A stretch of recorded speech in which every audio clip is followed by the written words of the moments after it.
At Staples Business Advantage, our team of experts can help you find the breakroom products to satisfy everyone's preferences, while AI can suggest popular items, monitor stock levels, optimize pricing, and automate reordering. AI can do a lot of things. But I can never know the taste of a truly great cup of coffee. Sigh. But you also can't get hangry. This is true. Let Staples Business Advantage use today's latest innovations, plus our team's experience, to make stocking your team's breakroom easier for you. Sign up today and save 20%. Staples Business Advantage. Business is human.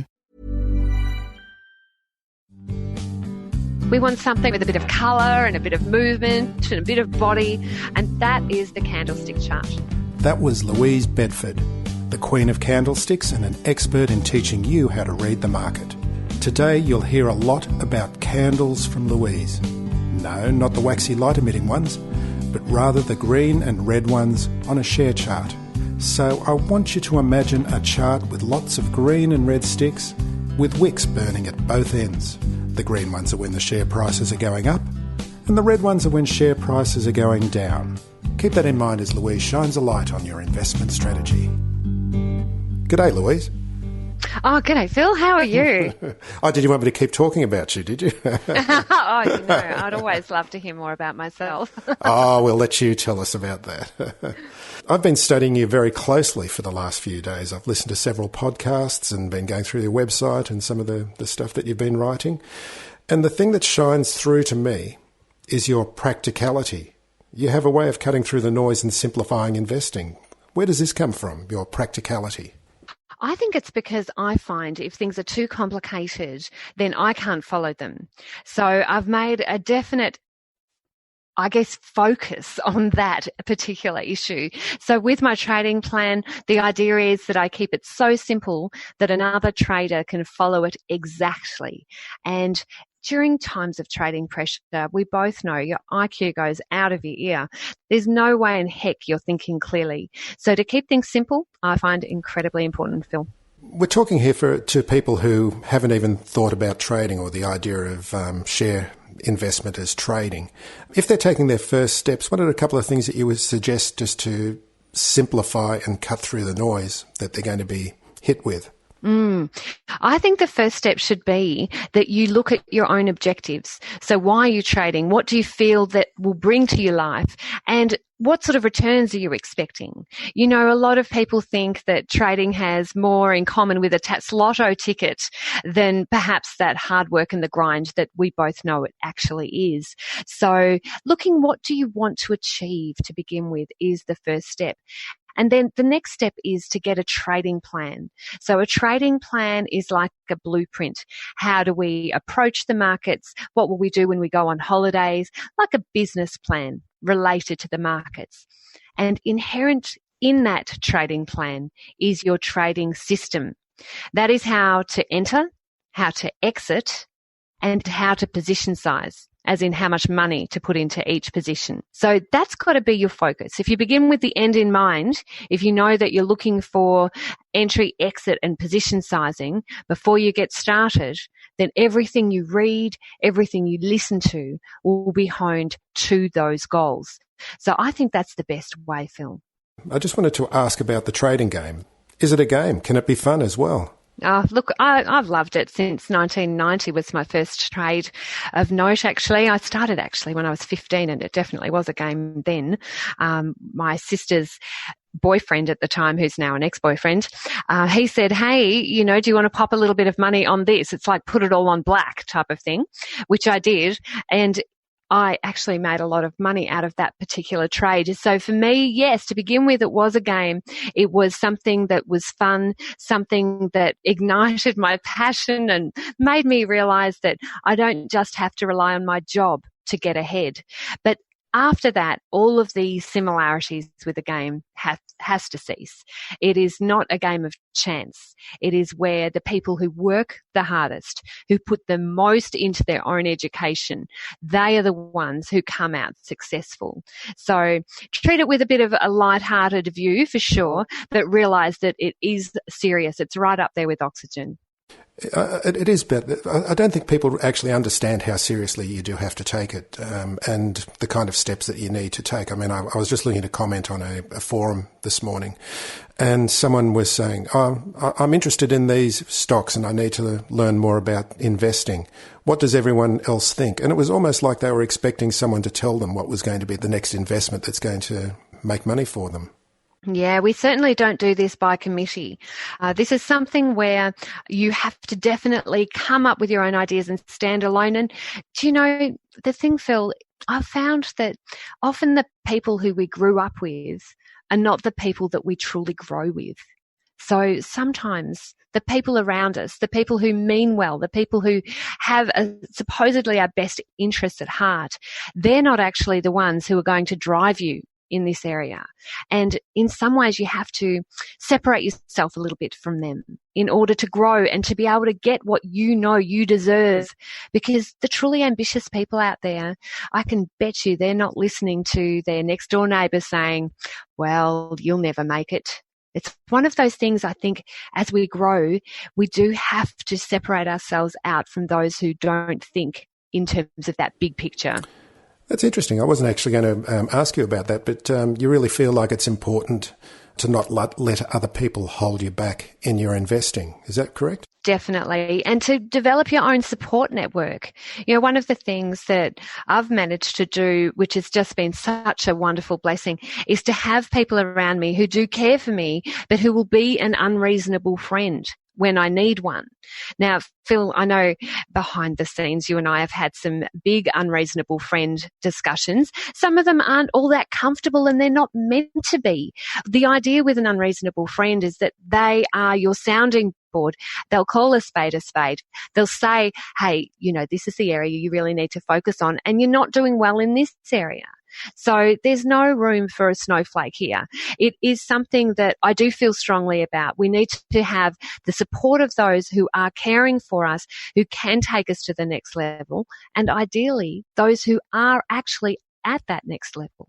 That's where you get the best out of yourself, the highest performance. It sounds to me like you've got to be a realist. Everything is about being a realist. Completely. I have a business partner, Chris Tate. He's this big bald guy. He looks a bit like a wrestler. Now, Chris Tate is actually a high functioning Asperger and he is the most direct person you have ever met. I think I've learned quite a lot out of just watching him interact, not only with other people, but also how he treats himself. So there is no hoping, wishing, praying that a stock will go up. There is it going up? Yes. Buy it. If it's not, then don't and stay out. There's a couple of concepts I want to introduce here. The first is that you're not a fundamental analyst. You don't weigh shares by looking at their accounts and numbers. You're a technical analyst. Can you tell me the difference between these two approaches? Sure. Look, fundamental analysts, they look at profit and loss and PE ratios, and they like to think that they're going along to an annual general meeting to get that inside information. It's certainly not something that I've been able to apply. Years and years ago, before I left my job, I worked for a company called Dun & Bradstreet, and it was a credit information company. So I had all of that type of information at my fingertips and it was great. And I thought when I started, that's how to invest. You just get somebody who's got a great PE ratio, somebody who's making a good profit, somebody who talks the big game with the future, and then you invest in that company. Now, I have to say, I had no luck with that. I tried and tried. It didn't work for me. And the reason is because the share market goes on psychology. It's what people say they're going to do compared to what people actually do and people's perception of that. So what happens in the markets is if you can work out is more money going into the market in that particular position and you can read it, then you can get on that bandwagon and your money can be swept upward with that groupthink as well. So now I only look at charts. I look at price and volume. And I make sure that I'm in on that right side of the trend. That way, the people who are putting their money where their mouth is, they're actually investing in the share. It'll come through in the chart. And every piece of information that you could ever possibly imagine is displayed in that chart of price and volume action. Tell me about charts then. They're beautiful. They're lovely little things. You can start with the pretty ugly bar chart or the line chart, but really we have to move past those. They're anorexic and very boring. We want something with a bit of colour and a bit of movement and a bit of body, and that is the candlestick chart. So you might know that I've sold many thousands of The Secret of Candlestick Charting, my book. Love candlesticks. It's an ancient Japanese technique. It's one of those situations where even though time ticks on, people's psychology actually doesn't change. So in very ancient Japan, they traded rice. Fear and greed was the same as it is today. They just had data that was slightly different because they didn't have a screen in front of them. So candlesticks evolved out of that. And I use candlestick charts. They are green for the ones that are going up, red for the ones that are going down. So the color tells you something, the shape of the candle tells you something, and how they interact with each other as well counts. So for me, candlestick charts are the absolute key to being able to trade effectively and to be able to know who is backing that chart with their own money. The default chart is usually a line chart. You refer to the line chart, and that's just basically a line joining up the prices from each day. Is that correct? Yeah, the closing price from each day. So you just get one line sort of going up and down, like a little bit of a squiggle. Yeah. And this is not very useful, you don't think? Well, look, I think it is a good starting point because that's what journalists use. If you look in the paper, you'll find line charts. But really, the people who are listening to this podcast, Phil, gosh, I can tell who these people are. I can tell you're listening because you want an edge. You want something that's special and different and something that you can implement time and time again as a professional in the market. And I can guarantee you that almost no professional in the market uses line charts. It is absolutely the pure action on the market that you can see in a picture format. It tells a beautiful narrative, easy to read, very specific. You can be very mechanical and you can do the same thing again and again and again using those little babies. So they're fantastic. Yeah, Phil, what are you using? Don't tell me bar charts. Are you? No, I love candlesticks. I do one-day candlestick charts. Oh, my gosh. You're not just saying that to impress me, are you? No. When you go into a chart, say you're on, go to one of the free charts at Google Finance, for example, you can go to the type and choose candlesticks. It'll often be chart. So it'll be chart type and you click on a down arrow. It'll have things like a bar chart, a line chart or a candlesticks chart. Sometimes they'll have a point and figure too. Don't use that one because for the moment I think it's a little confusing. So stick with a candlestick chart. Okay, well tell us about a candlestick. What is being shown in a candlestick? Sure. So with a bar chart, you've got like an open and a close and a high and a low. And a candlestick chart shows exactly the same. What you've got though is if you've got your close higher than your opening price. So imagine in the day what that would mean. It would mean that the share price opened at $10, but it closed at $10.20, for example. Mm-hmm. That candle would be coloured in green because it's the colour of growth. It's new life. It's exciting with new money coming into the market. And that green tells you that that's a bullish sign. Now, if you look at the overall high for that period, let's say it's $10.50. That overall high will be the upper tail or the wick, or sometimes it's called a shadow. It's just that pointy line above the candlestick. And the overall low for that day would be that lower tail or lower wick. Just to imagine this, what you've got to see is you've got like a long rectangle that's green with a little tail above, a little line above, and a little line below. And that's your basic bullish green candle. Let's look at if it was a bearish day. So instead of closing at $10.20 after opening at 10, imagine it closed at $9.80. So it's gone down for the day. That will actually colour in that real body, the rectangle part of the candle, that will colour in that real body red. The high and the low will be the same, but you've either got red, the colour of blood and money leaking out of the markets and basically death and destruction. The colour of red is a bearish day. The colour of green is a bullish day. And comparing those two colours and comparing different patterns can make all the difference. I'm teaching my 11-year-old daughter to trade. So she'll come up behind me and she'll look at a screen and I'll have a chart on there. And she'll go, wow, the bulls are in control, aren't they? Now, how does she know that? She'll look at all of those candles, lots and lots of candles, green, green, green, green, green. Look at all those green candles. They're so long. The green are longer than the red. Like, isn't that easier to see than a boring bar chart? No color, no life, no sex appeal. This is bulls and bears having a battle. Bullish and bearish. Just tell me a little bit more about what those are. Sure. So the idea with it is that with the bullish side of the market, it means that things are going up. You are excited because you're making so much money. You're running with the bulls. There's money pouring into that particular investment. So that's where you see trends that are going up. You see higher highs and higher lows, and you see people excited about that particular trade. And what about the bearish side?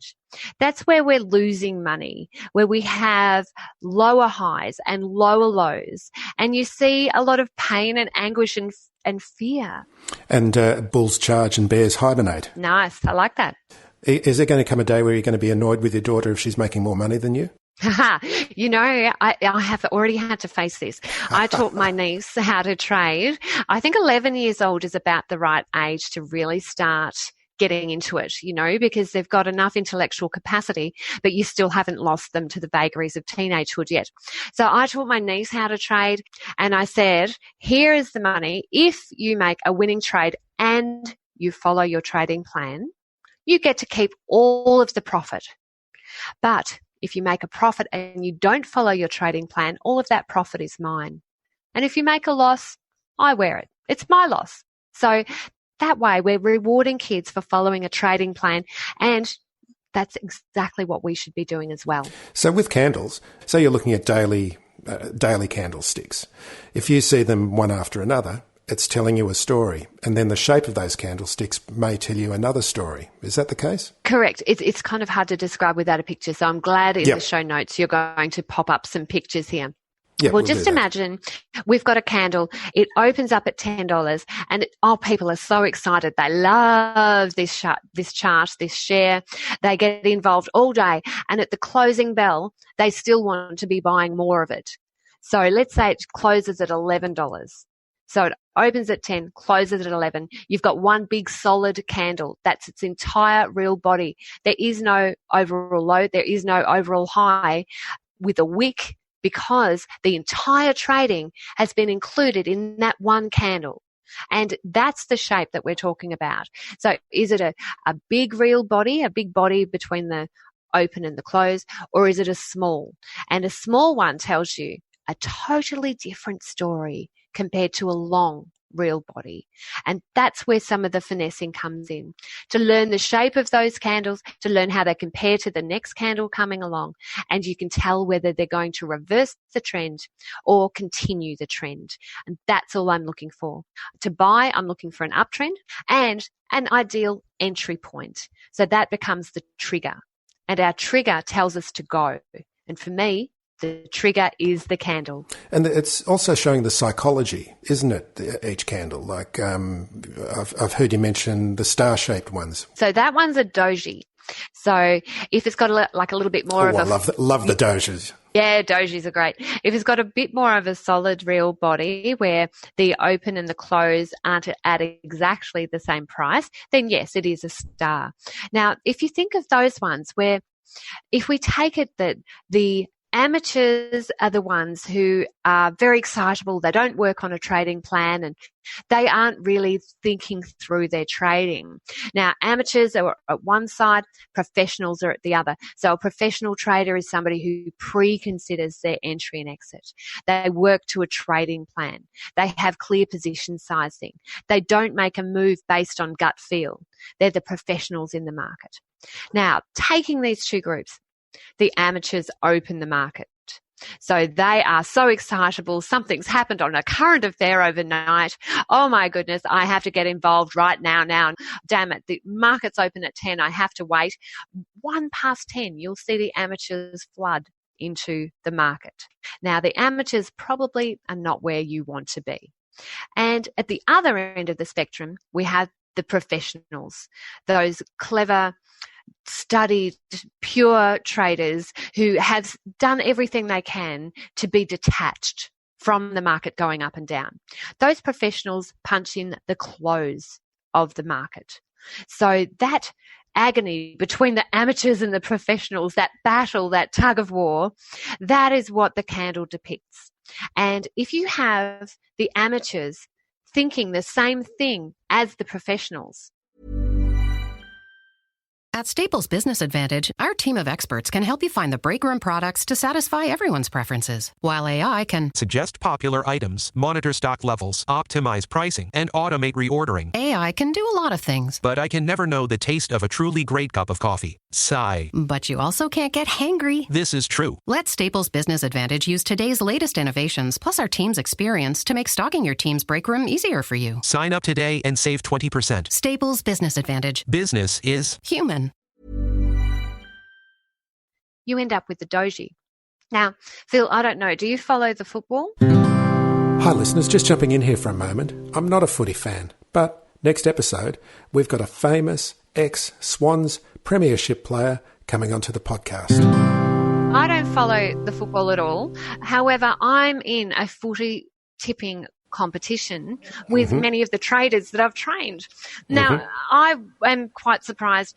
I'm almost at the top. Now, if you think of somebody who doesn't know anything about football, hands up here, winning isn't that bizarre. But you know what? I've been so volatile. Sometimes I'll get, like a 9 out of 9 for my tipping. And then other times I'll get 1 out of 9. So my volatility, my personal volatility with this is all over the place because I don't know what I'm doing. Amateurs are the same way. So if the professionals agree with the amateurs, you've probably got a change of trend about to happen. Okay, so getting back to Japanese rice trading for a moment, because this is where the candlesticks came from. And I actually spoke with a Japanese friend yesterday to get the pronunciation of Honma Munehisa. Oh my gosh. Well, you're one up on me. Honma Munehisa. who was the champion Japanese rice trader around about 1700, I believe. Sure. I actually went over to Japan to have a look at the rice bales that they traded and to work out sort of culturally what are we facing here. And it was just fascinating. So Homer was a champion dude with rice trading. So what he did is he strung men across rooftops, from rooftop to rooftop, yelling out rice prices. And it was fascinating to see the impact of that, because that is hardly real-time data, is it? But out of all of that, he drew out those basic first candle patterns. And his theory, his philosophy is infused into candlestick charting. I still find it fascinating, though, that we're just talking basically about trading, and that rice trading 300 years ago is so similar to trading shares and stocks these days. Well, I think there are similarities, because what we're talking about is human nature. It is. That's right. It's human nature, isn't it? Yeah. Vast groups of people experiencing fear and greed and hoping that they're going to hit the big time when it comes to making their personal fortune. So I think there is a lot to be said for things not changing as much as they stay the same. These people in the markets having the same impulses through the tulip boom, through the Poseidon boom, through the NASDAQ, through the Bitcoin rises and falls for all of those markets. Individuals that were involved in the market are feeling exactly the same way as you are feeling when you buy BHP hoping to retire well. Can you tell us about Poseidon? What happened at the time? Oh, look, I can't actually. I think that one's going to be the same as Bitcoin. Now, let's talk about Bitcoin, because it's a little bit more prevalent in people's psyches. But it's a similar idea that something just shot up into the stratosphere, correct. Isn't it? Yeah. Yes, out of nowhere, and then everybody thinks, you beauty, I'm going to leave my job. It's going to be easy street from now. And what could go wrong? Every boom ends in a bust. Every boom ends in a bust. So what can we do to protect ourselves from these booms and busts? The first thing that we need to do is realize mania is prevalent. So if you see a load of long green candles and they're all strung together, there's no flat spot in the chart, you've probably got some mania there. And so often the angle of the increase matches the angle of the decrease. So if something's gone straight up, what's the likely event that's going to occur to make it go straight down? There'll be something. There'll be somebody selling. There'll be some bad news. There'll be some awful issue that comes up where a few people sell, then more people sell, fear spreads, and before you know it, the market has been absolutely flattened by that one innocuous piece of news. People are people. They feel fear, they sell. They want to protect their psyche, they sell. They want to protect their retirement fund, they sell. I do think that's where, as traders, we need to detach and to be objective and to trade like a robot, like a machine. And they're the people who do the best in the markets. The ones that can say, okay, I'm trading to be a good trader and I'm trading to follow my trading plan, rather than somebody who's out to say, hey, I'm going to retire at the age of 32. I just want to clarify at the moment, because I think saying trading all the time gives the idea that you're sitting there in front of the computer, day trading, buying and selling and buying and selling. But these are the techniques that can be used for people who are investing for the long term as well. That's correct, isn't it? Definitely. Let's talk about that for a moment. So firstly, day trading doesn't work. So all of the evidence suggests that people who are in the market to close out before the end of that day actually lose money. They burn out. They struggle to see the overall trend. Our goal as a trader and an investor is to make logical decisions. So by trading, what I'm meaning is somebody who's prepared to exit. So it can be a short-term trade where you're using 4-hourly charts, but you're not getting in and out within those 4 hours. Some of your trades could last 2 weeks, for example.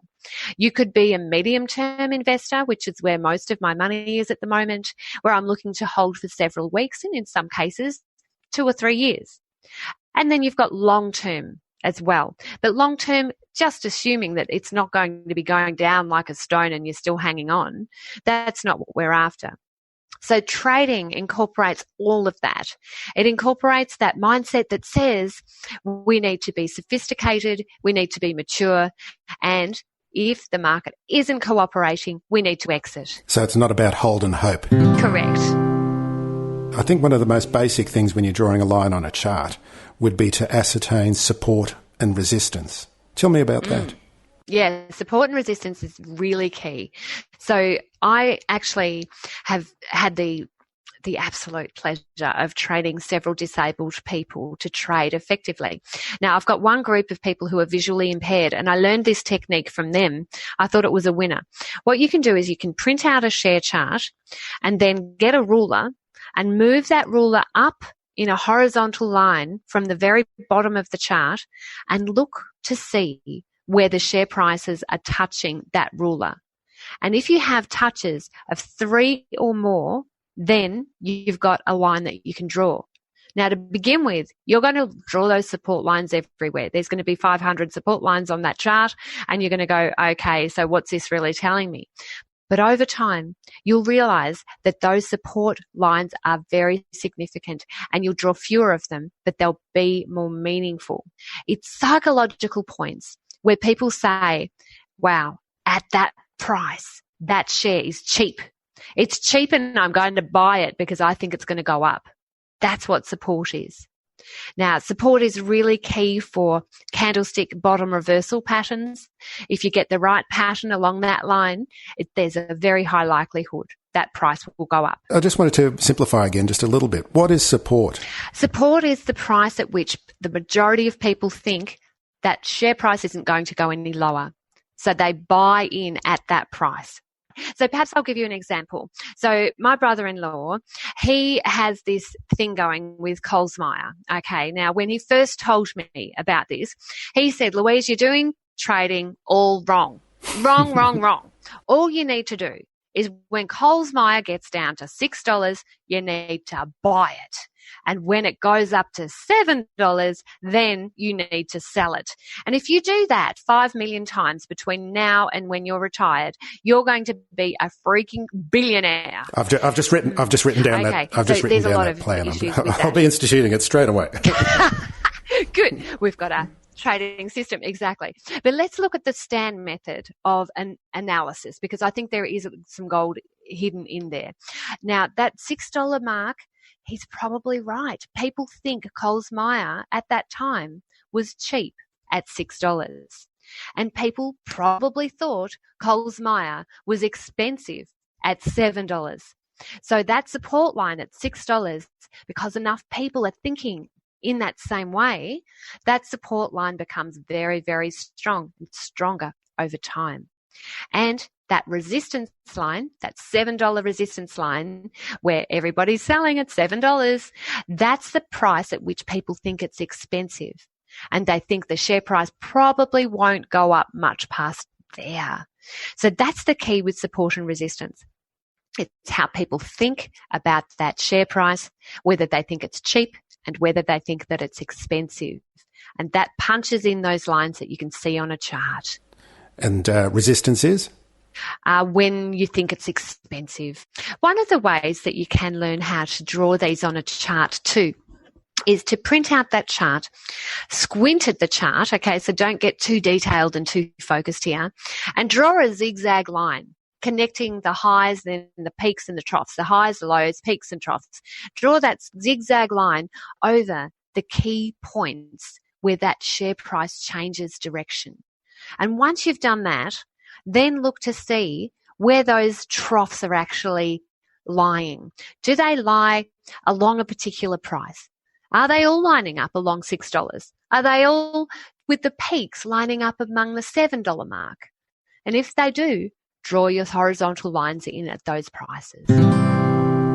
Okay, and if listeners are ready to go to the next step, they can go and find out more information about you on the Trading Game website, which is, please tell us the URL. tradinggame.com.au. So come to tradinggame.com.au, register for my free trading plan template. So that's what you need to set yourself up completely professionally. And I know you'll love it. It's probably our most popular resource ever. Literally 33,000 people at last count have received that trading plan template. So it's designed to get you set up professionally so that you can make the market absolutely hum and complete all of those objectives that you've written down, the things that are important to you. It'll help guide you, and I really feel that's the first step that you should do, Phil. After you've really decided that this is your arena, this is what you want, this is your future, you want to be a trader, you want to be an investor, that trading plan template will guide you through. Fantastic. So just one final question. If one of our listeners was coming to meet you and say hello, what would be the one thing that you'd tell them, the most important thing that they need to know about starting in investing in shares? Work to a written trading plan. That is the key. Absolutely. It's that roadmap, it's that trading plan, it's knowing what you're going to be doing. Yes. Louise, it's been my absolute pleasure meeting you and chatting with you. I hope we can do this again sometime. I hope so too, Phil. I love your show. I love where you're taking it. And some of your guests have just been so influential. So keep up that good work.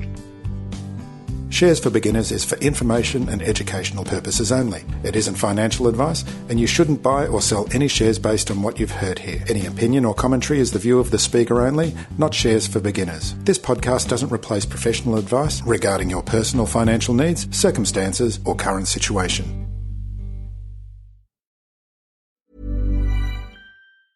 At Staples Business Advantage, nothing can top the smarts and instincts of the thousands of experts on our team. While AI excels at processing data, automating tasks, and providing insights for better decision-making. And when they're used together, They are far more powerful than either is alone.